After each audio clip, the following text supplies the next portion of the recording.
Hello everyone, it's Martin aka Anders, and today I wanted to tackle a concept that a lot of you have asked me to tackle, and that's the sageless meta as people are calling it. Definitely more prolific in EU than in NA. I'm going to tackle what the sageless meta is, why it exists, as well as some examples of teams putting it into action and why it's so effective. With that said, let's jump right into it.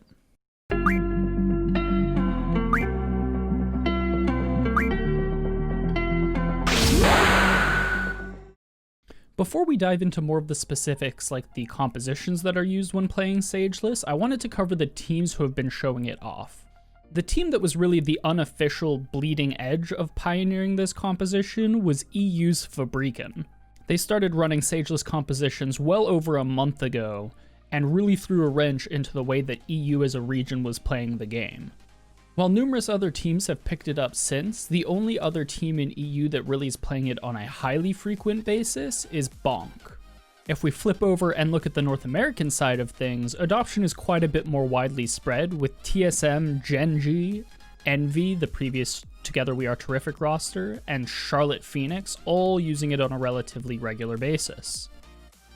Moving over to compositions, we get to start taking a look at what the Sageless meta really is.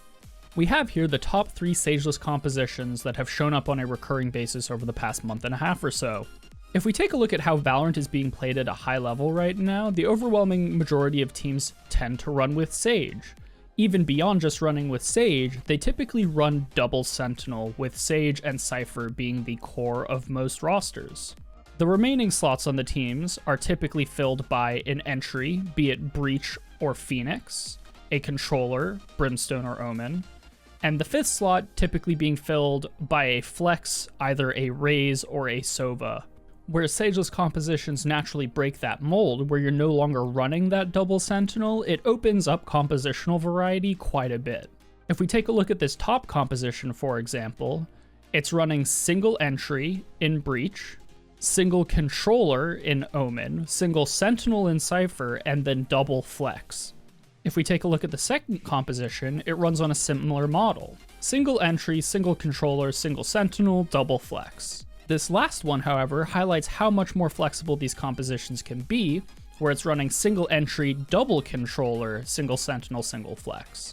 Interestingly, these compositions show very clear regional biases as to where they show up. If we look in particular, this first composition appears most frequently when played by Fabrica and Bonk, the EU representatives who use the Sageless meta most often. The second composition, again, most frequently played by Fabrica.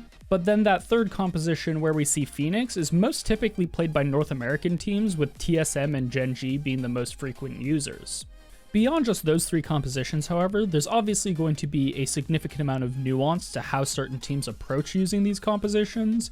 If we look at some of the others from that early list of teams I noted, we have Envy, who very commonly brings out Reyna when they're running Sageless, Bonk, who very frequently brings out Viper, and Charlotte Phoenix, who tends to bring out Jet quite often. Going back to these main 3, however, I wanted to do a bit of a deeper dive to give a more concrete view of what portion of the meta this really makes up and what its success rates are. If we take a look at the first composition, Breach, Omen, Cypher, Raze, Sova, it makes up just under 2% of the overall metagame, with a just under 50% win rate. This right off the top should give you a general idea of how obscure Sageless compositions are in the aggregated meta, with the most played version of the comp not even breaking 2%. If we look at the second composition, Breach, Brimstone, Cypher, Raze, Sova, we again see a just under 2% play rate, but in this case a win rate just over 60%. And the last composition of Phoenix, Brimstone, Cypher, Omen, Sova sees a 1.5% play rate with a far more disappointing 43% win rate. Again, obviously though, these are just the top 3 compositions, and if we look at the overall Sageless meta, it accounts for just under 11% of the overall meta game, with a mean win rate of just over 47.5%. This is obviously going to beg the question, why does this even have an 11% meta presence if its win rate is 47.5%? And ultimately that's going to boil down to the variance in success rates we see. There are certain teams and certain versions of sageless compositions that can find incredibly immense success. If you think back just a couple of moments ago, we covered that second composition that Fabrica runs that sees a north of 60% win rate. It's instances like that that make this composition prevalent. Next, I wanted to tackle a little bit more on a theoretical level of what a sageless composition represents and why it's being played, what the objective of the composition is. To best understand that, we have to first take a look at what Sage does as an agent and what she brings to the table. In her abilities, we see Barrier Orb, which obviously is a form of hard terrain stall, Slow Orb, which is a general stall ability, and then Healing Orb and Resurrection, which are both tools that assist in band-aiding poor engagements.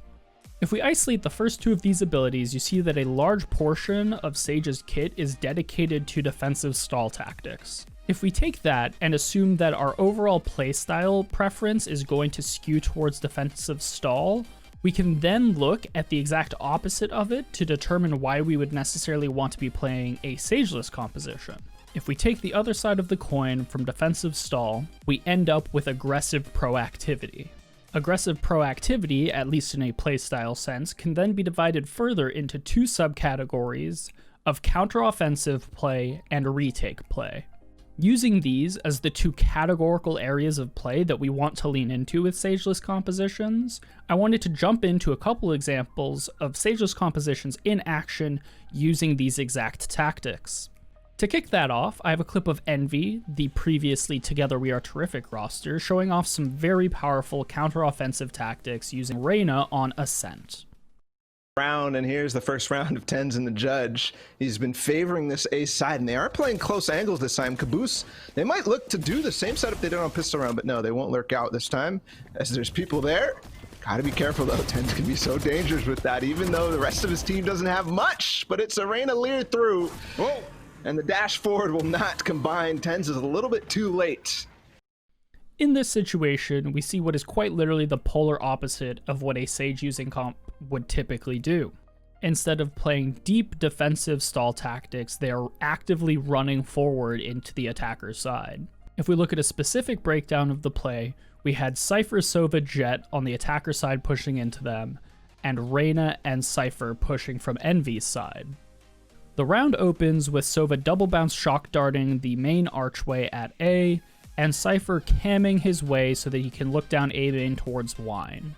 Understanding that these two ability uses broadcast a fast push, Caboose on Reyna leers out A main knowing that the attackers are going to be moving forward.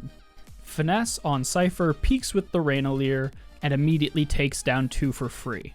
TenZ on Jett, now realizing he's kind of hung out to dry, tailwinds forward, but still gets traded off almost immediately. Caboose on Reyna then uses the soul that he has from Jett to dismiss his way to safe peek Gelato and push that aggressive counteroffensive even further forward. This is just one example of how a team can use the tools they gain by running a sageless comp in order to turn an early advantage by running a counteroffensive. To show another example of this, we'll jump into Fabrica running a counteroffensive on Split. Winnable round for Prodigy here. So it's where the Fabrica try and do something a little bit different.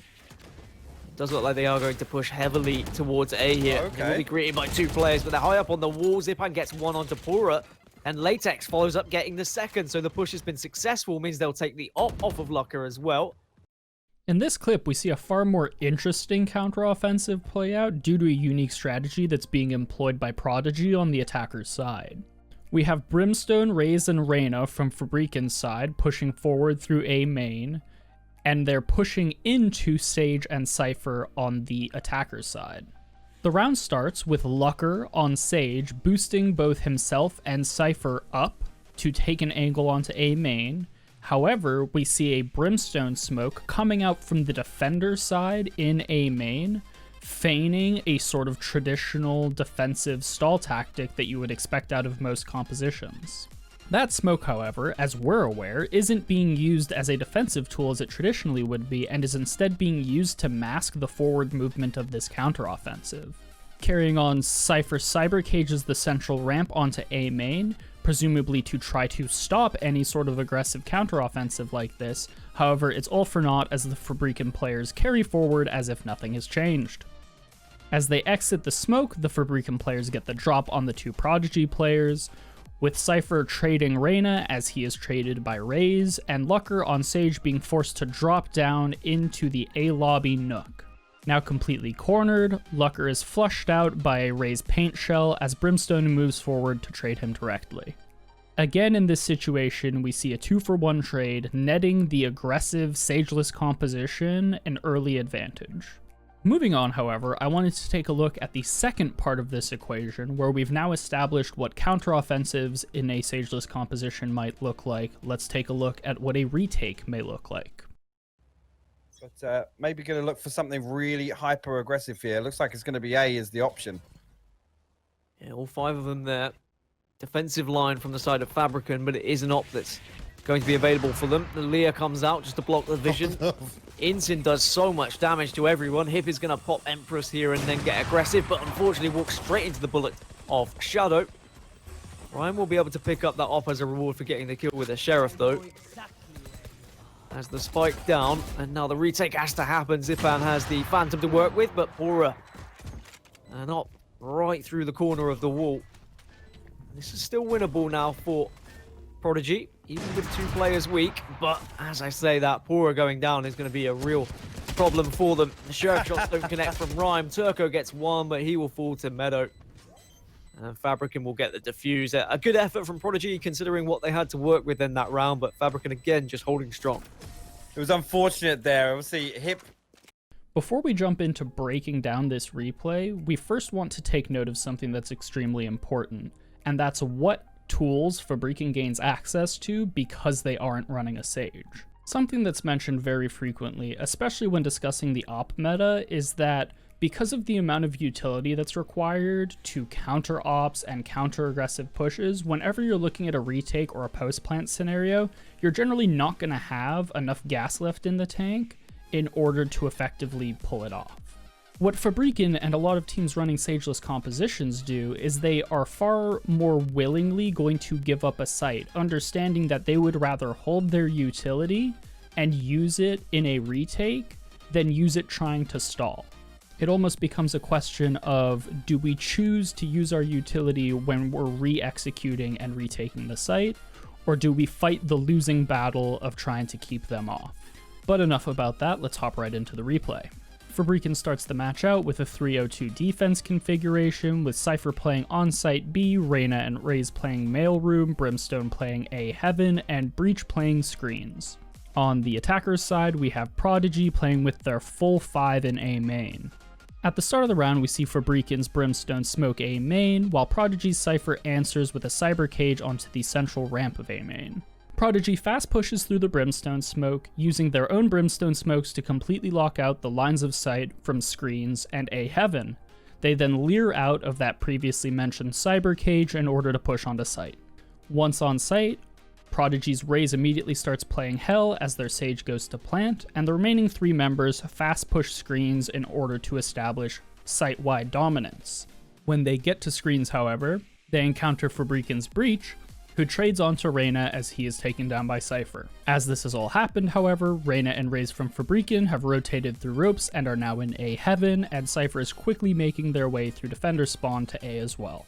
Now things start getting quite a bit messier. Fabrican uses one of their 2 remaining Brimstone smokes to feign a push through A main. The fake is extremely successful, as it's immediately walled off by Prodigy's Sage and mollied by Prodigy's Brimstone. Meanwhile, we see Prodigy's Cypher neural thefting the Breach in screens to get information on where Fabrican's remaining players are. Prodigy gets information that all 4 of Fabrican's remaining players are currently in A heaven. Just as they do, Raze peeks out of heaven, trades Prodigy's Sage, and is taken out by Cypher. After the pick, Fabrican's Reyna doubles back into heaven while the remaining 2 push into screens. They then use back-to-back Reyna leers to re-establish site control, allowing Reyna to move onto ramps as Brimstone moves onto site.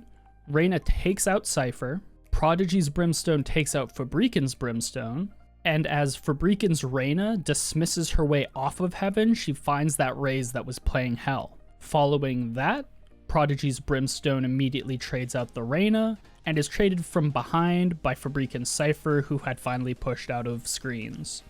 This leaves Cypher as the sole remaining player alive, and he defuses.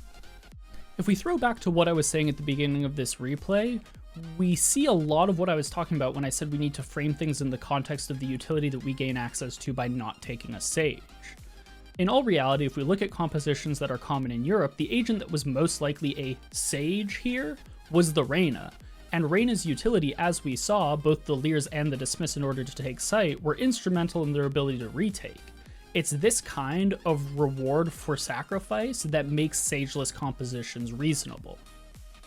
In summary, I hope this makes the Sageless compositions quite a bit easier to understand for everyone, knowing that it's intentionally shifting away from Sage's defensive stalling nature and opting instead into a more aggressive proactive playstyle, taking extra flashes and smokes to open new playstyle opportunities such as counteroffensives and leaning more aggressively into retakes. I'd love to hear down in the comments below your thought on how these fit into the overall Valorant metagame and whether you expect to see more or less of them in the immediate and intermediate terms, as well as something that I think is extremely interesting, which is how broadly do you think these compositions are applicable? Obviously, we know from commentary from folks like Morello that Sage is far more oppressive in solo queue and ranked than she is in pro play, and so do you think that Sageless compositions are an anomaly that's more isolated to pro play, or do you think that they are more broadly applicable and that people are just afraid of using them in solo queue? Super curious to hear your guys' thoughts on that. Would love to see it down in the comments below. Per the usual, I greatly appreciate you guys tuning in. If you're enjoying this content, don't forget to like and subscribe. You can also catch me on other social media such as Twitch, Twitter, and Instagram, all at AnderzzTV. And as always, thanks for watching, and I will see you in the next one.